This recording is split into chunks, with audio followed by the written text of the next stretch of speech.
you to come up with the appropriate answers. The answers will be either never, rarely, sometimes, often, very often.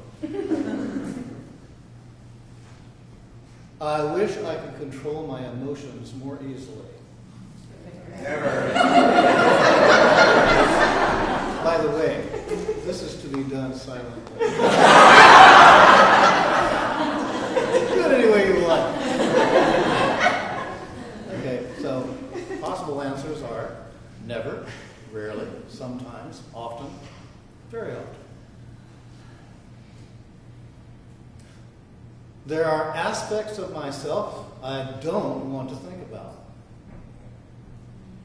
Never, rarely, sometime, often, very often.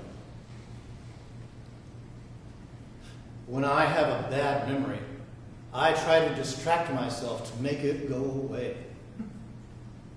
Never. Rarely. Sometimes. Often. Very often.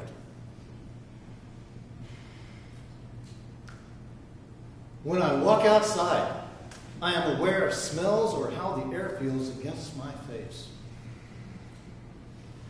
Never. Rarely. Sometimes. Often. Very often.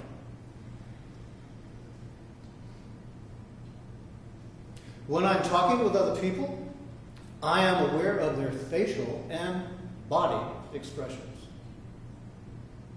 Never. Rarely. Sometimes. Often. Very often.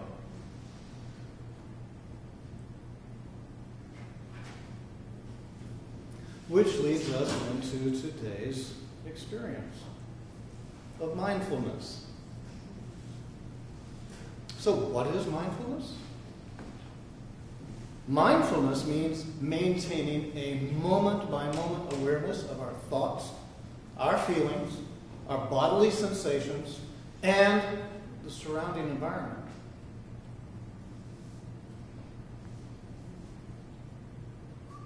So now for the fun of it, I'm going to ask you all to please stand up and make a big circle all around the outside.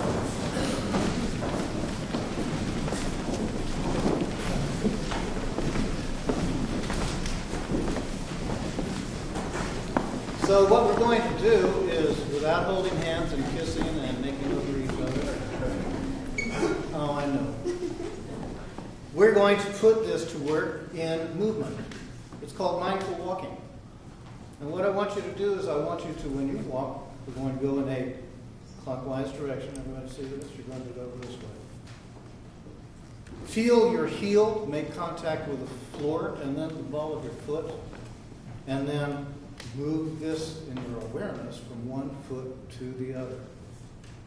So please begin now. Feel your heel make contact with the floor. Then the ball of your foot. Let's move like you're walking. Like you're walking. And then realize what you're doing is you're using your attention here. And attention is like a muscle. As with any muscle, it makes sense to exercise it. And like any muscle, it will strengthen from the exercise. So remember that mindfulness includes maintaining a moment-by-moment awareness of our thoughts, feelings, bodily sensations, and surrounding environment as we are actually in the moment experiencing it. So please move forward at your own pace. Mindfulness is good for our bodies. Practicing mindfulness boosts our immune system. Some of you may have experienced this with practices such as Qigong or Tai Chi, or it may be some other form in which this has been integrated to help you increase your mindfulness. By the way, mindfulness is good for our minds. It increases positive emotions while reducing negative emotions and also reducing stress. So the next time you're going crazy and you've locked yourself in the bathroom, walk around inside your tub practicing mindful walking. Become increasingly aware of your environment, your bodily sensations, your thoughts and feelings. Remember that we're talking about awareness here. Mindfulness also changes our brains. Research has found that it increases density of gray matter in the brain regions linked with learning, memory, emotion regulation, and empathy. If the person in front of you perhaps is walking too slowly, you may shift to another gear and pass them mindfully. Mindfulness helps us focus. It helps us tune out distractions. It helps to improve our memories and our attention skills. For those of you who are starting to feel a little fatigued, you may return to your seat anytime you wish. And once around is enough, unless you just can't kick the mindful walking habit.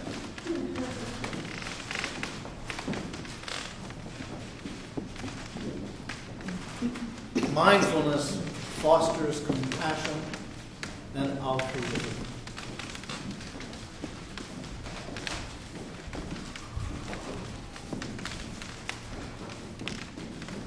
Mindfulness enhances relationships. So check out your environment.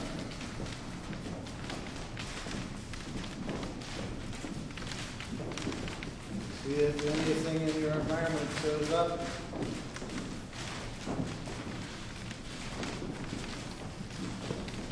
Mindfulness is good for parents and parents-to-be because it helps reduce pregnancy-related anxiety, stress, and depression in expectant parents.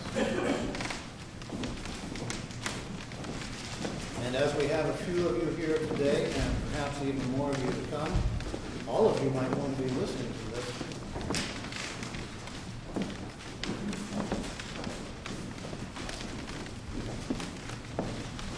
Mindfulness helps in schools.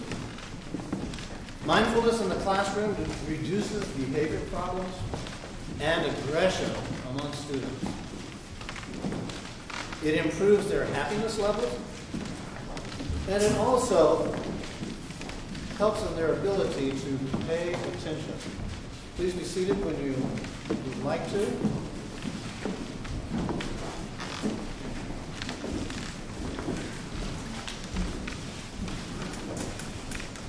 Take your time. Don't let others rush you. Don't feel hurried, harried, hassled.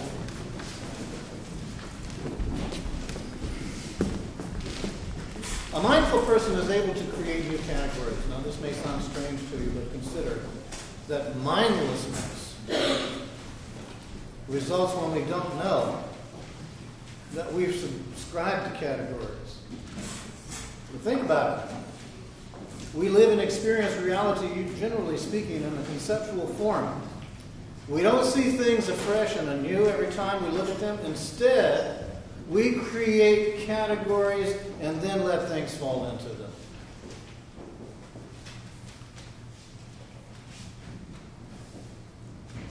Creating new categories and reassessing old ones is mindful. William James put it this way, and this should tweak you on some level. Genius means little more than the faculty of perceiving in an unhabitual way. So if you're experiencing your life through the way you've grown to expect life, you're in a category that is deeply rutted. And to get out of that rut, becoming mindful will help you. Because then you'll bring yourself forward, you'll be present, and you begin to allow yourself to experience things as they are, instead of immediately letting them fall into a category that you think, oh, I know that, I've been there.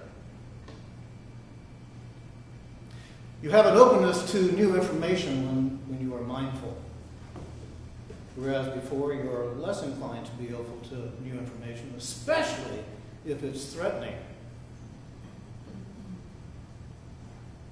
Also, a mindful person has an awareness of more than one perspective.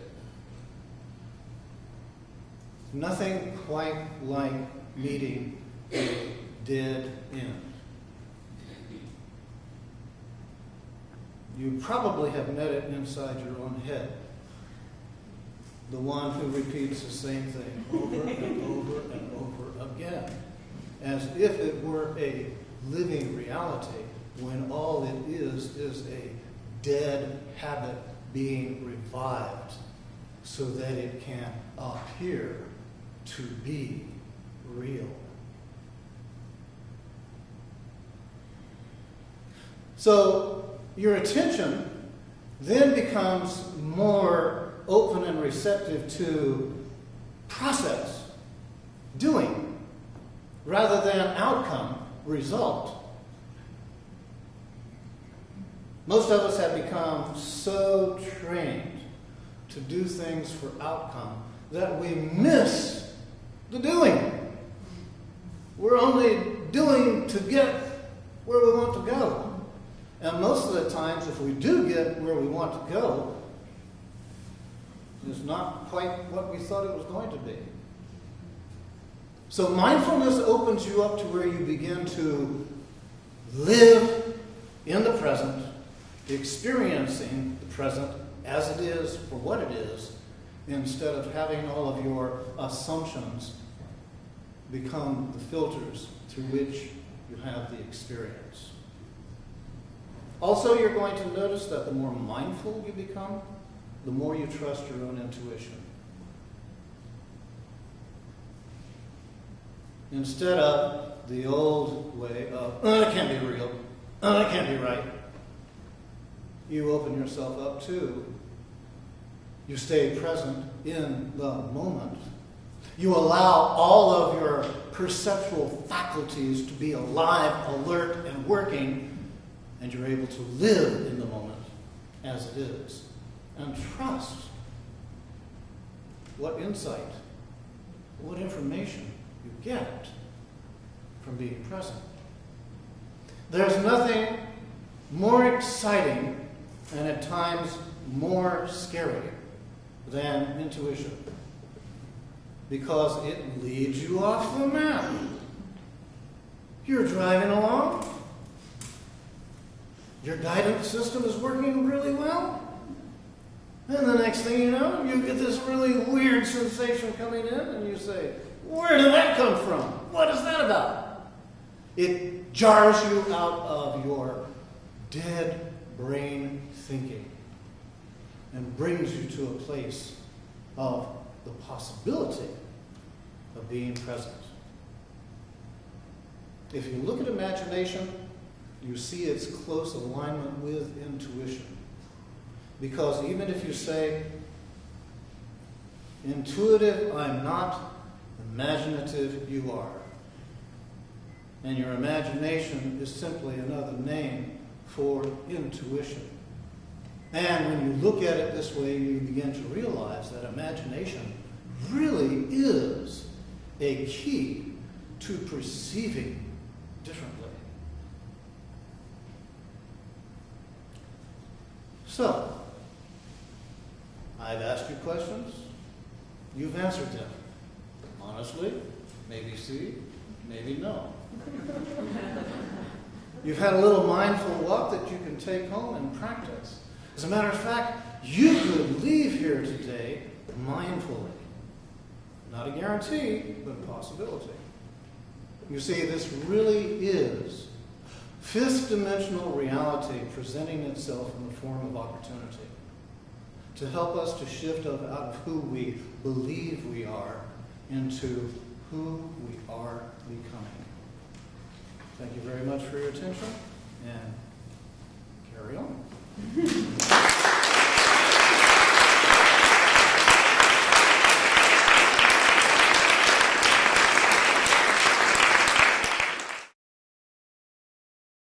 For more information about the Metaphysical Church of Enlightenment or the Rodin Foundation, please go to our website at www.rodin.org. If you have been inspired by the revelations shared in these podcasts, please donate to the Rodin Foundation's ongoing efforts to help others help themselves at www.rodin.org/donate.